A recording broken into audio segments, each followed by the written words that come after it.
This is the Not So Ancient Chinese Secret Show, and every weekday, I can't believe it's every weekday, we talk about a topic, and today's topic is parenting iGen. Have smartphones destroyed a generation? And I didn't make up that really catchy phrase, have smartphones destroyed a generation. That's the name of an article that I came across on the internets. Okay, and this is kind of near and dear to my heart because I think about this a lot because I've got kids. And of course, I've got this also glued to my side at all times. And who doesn't, right? We all have smartphones on us. And so what I did, I came across this tweet, and I've got links to the full article, and on the rebroadcast on YouTube, I'll also add links in the description to an index where you can go faster throughout all the different various topics here as well. But this will be pretty quick, I hope, because the article is really long, but it's a worthwhile topic worth discussing as a parent, okay? And who actually tweeted this? Two people. One, Kevin Kelly, and he's the guy who was one of the founders of Wired magazine. Real genius guy who's actually a little bit strange, which makes him even cooler. And so he also started a great website called Cool Tools with a K, because his name is Kevin Kelly, KK. Oh, not KKK. He's not that kind of guy. Okay, good. He's a really nice guy. Okay, but anyways, and he tweeted Tony Fadell's tweet linking to this article. And if you don't know who Tony Fadell is, anybody heard of the iPod? Anybody heard of Nest? I've got 3 in this house, right? And so this is the guy who pretty much made the iPod interface, that clicky wheel interface, who helped develop the first iPhone, and who created Nest, that thermostat that is smart. So this guy is a very smart guy, and he said, yo, anybody who has kids under the age of 18 should read this article. And so I was thinking, okay. And so I click on the article, and it's a dissertation. It is super long, but super important as a parent, I think, to consider how much time our kids are spending in front of their screens. And a couple of funny things.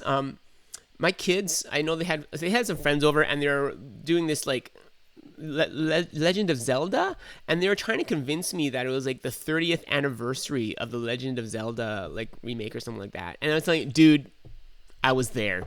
There was barely internet 30 years ago. And so I made them a bet for their entire screen time for that day. These group of 3 boys in my house, two of my kids' friends, and they lost obviously because they don't realize that as parents, we are dinosaurs, that we existed before the internet. It kind of blows their mind, right? Like, we had no smartphones. We had no iPads. I barely had a laptop, right? I mean, I think the internet came out when I was in university. That's how old I am. Okay, that's how old I am. Okay, so iGen. First of all, who is iGen?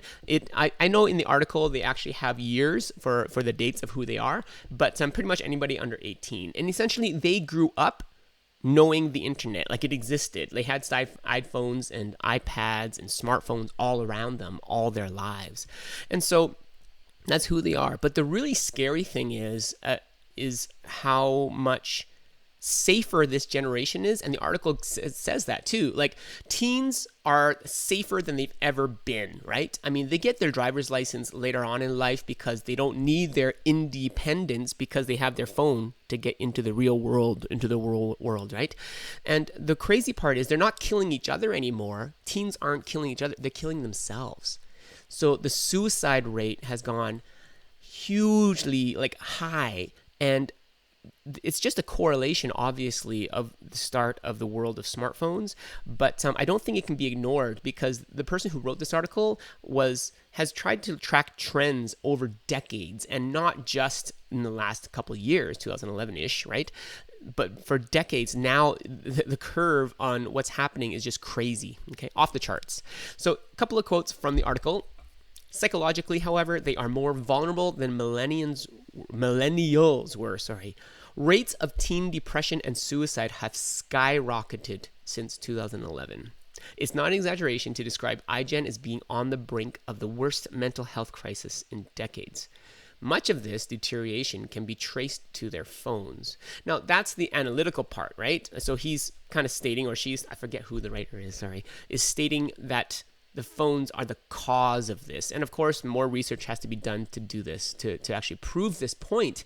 But I don't think it can hurt for us to have a really meaningful discussion as a family on what to do with our smartphones and what it's doing to us. Okay.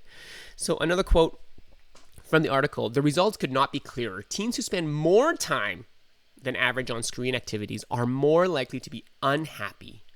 And those who spend more time than average on non-screen activities are more likely to be happy. There's not a single exception. So this is very interesting. And what are non-screen activities? Well, one of the best things we've done this summer is taken away one of our kids' phones entirely. Like, actually, that's pretty much all year. They just weren't monitoring their time. They weren't being entirely honest with how much time they're spending on their phone. And so they got that privilege taken away. And what's been amazing is that they became best friends with a buddy down the street. And I mean, they're going for sleepovers all the time. They bike to the park. They got caught in the rain. They missed the hail yesterday, biking back from the park. But they just love to spend time together. They're doing magic tricks and card tricks and trying to trick me with their little fancy folding of cards. But this is awesome to me, because they've created a bond that I think is stronger than just playing video games over the internet.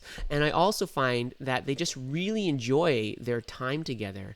And so that has been a huge blessing to me. Now, here's also a very interesting thing too. Okay, another quote. Once again, the effect of screen activity is unmistakable.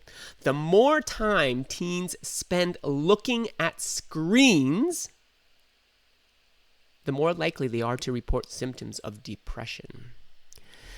8th graders who are heavy users of social media increase their risk of depression by 27%, while those who play sports, go to religious services, or even do homework more than the average teen cuts their risk significantly. Okay, this is from The Atlantic, which is not a Bible-based article, right? It is not. It is also probably not a proponent of doing a lot of homework. But what's really amazing is that it doesn't matter pretty much what they do, unless they're doing drugs or illegal activity and stealing and robbing places. Pretty much anything is better than staring at your phone, right? And so that's really interesting. And I love how, as parents, I know we're all busy, but we have to make decisions to help our kids become who we think that they can be, their full potential, right? And so I love that Quinn is so good at finding sports for them to try out, even if they don't love at first. And I also love, we should be examples of them to them as far as where we put our priorities, whether it's doing our meditating, if that's your thing. For me, it's Bible reading in the morning. And we should be an example to them as well as at hard work, whether that's in our vocation or in our passions, right? So that they can model those things, as they study their homework. And I was so proud of my boys this last weekend because they took their advanced theory exam, which they absolutely despised, but they worked so hard at it. And Quinn, my wife, pretty much put an entire week aside to help them because we realized 2 weeks before their exam that they were very ill prepared. And so she really brought them up and showed them what hard work is and what the results of those can be, which we don't have the results of their exam, but we celebrated afterwards, and we will have a book burning of all their advanced theory papers once we know they passed. Okay, anyways. So yeah, these are very important things I find. And this is the last quote that we'll talk about, and so we'll end up pretty soon. The correlation between depression and smartphone use are strong enough to suggest that more parents should be telling their kids to put down their phone.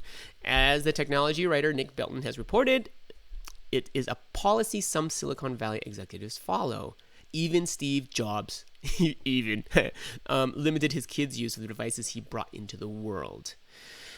I think beyond this, I want to take it a step further. Like, what is our use as parents of our phones, right? And so right after I read this article, we had a family meeting and we limited the amount of time on all of my kids' devices. But 2, I also emailed it up to my life group, to my core group, and I wanted to share this information with them. But I want to share this with you guys as well, because these are meaningful conversations that I think can direct the future of our kids into a more positive place. But for us to just tell them to stop using your phone so much, I think we have to look inward first and see how we're using our phones, okay? And what is our priority in the morning, right? And is it to check our likes? Is it to check our email? Is it to check our Twitter feed? And so how can we reprioritize our life into a model that we want our kids to follow? Because I don't think it's enough to tell them what to do. We also have to model it for them as parents. And so I know all of us have to struggle with this because we're only human. But we actually have an advantage because we knew life before the internet, right? It wasn't always like this for us. And so we know that there is more to life than getting a streak on Snapchat or to getting likes on Instagram. So really, I hope that this gives you some kind of meat to throw a conversation around in your household too. And maybe also look inward at saying, hey, how's my use of my phone?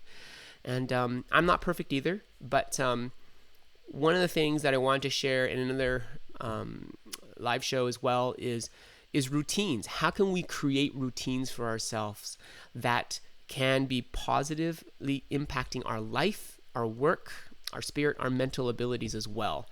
And one of those things that I do, I try to make it happen, and you probably notice when it doesn't because I'm kind of thrown off when I sleep in and I'm too busy, but is to read the Bible first thing in the morning. And that is one thing that I say to the kids, your Bible reading time is not included in your limited 1 hour of your screen time. You can do that as long as you want, right? Screen time is going to be Instagram checking, Snapchat checking, as well as your video game time. Those are all limited now, right?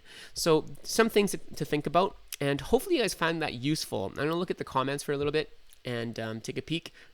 That's hilarious. So Jason says dial-up internet. That's almost funny, except my brother lives in Africa, Niger, and they pretty much have power outages every other day for hours and hours. So yes, it's true. It would be one way to do that. Marco says, I'm using iPod again. I'm tired of phones. Oh, and I've got a phone call coming, which I have to decline. Sorry about that, guys. And Alex, good to have you. Brock, good to have you. Mike, good to have you. And Herman says, if you want to teach them patience, make them use dial-up modem. You guys are on the same page, man. So cruel. I could see you guys restricting your bandwidth on their own Wi-Fi little router. That's so cruel. Anyways, hopefully that has been a little bit food for thought, and I've got links down below. And I do have a thought of the day today, and that thought of the day is this: farmers who wait for perfect weather never plant. If they watch every cloud, they never harvest.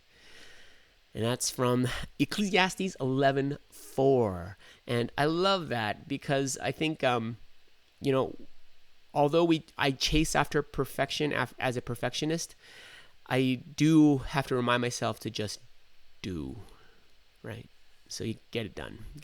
So it is Tuesday, August 15th. Happy birthday, Mr. Murray. And yeah, I'll see you guys tomorrow. God bless. Ciao.